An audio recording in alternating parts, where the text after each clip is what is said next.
نیزوں سے گھیرا جائے اور ایک ساتھ نیزوں کا حملہ کیا جائے، ایک ساتھ کئی سو نیزے بچوں پر جو چلے تو بچے ڈگمگائے اور آواز دی مامو جان آپ پر سلام، عباس چلے، علی اکبر چلے، ایک کا لاشا عباس لائے، ایک کا لاشا علی اکبر لائے، فضا نے خیمے کا پردہ ہٹایا، لاشیں آئے، بیبیاں یہ سمجھی کہ زینب روئیں گی، ام لیلہ نے کہا زینب کا بازو پکڑو، رباب نے کہا بازو پکڑو، مگر زینب روئی نہیں، سجدہ کیا اور سجدہ کر کے کہا پروردگار زینب کی قربانیاں، ماتم حسین۔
پکڑ کے ہاتھ چلو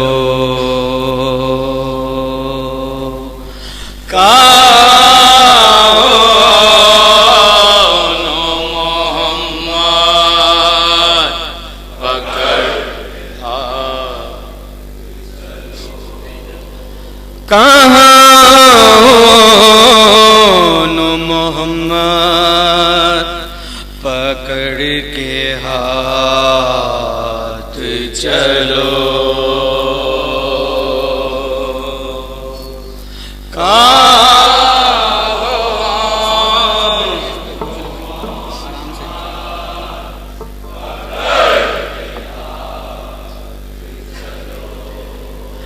تمہارے باپ کے گھر جا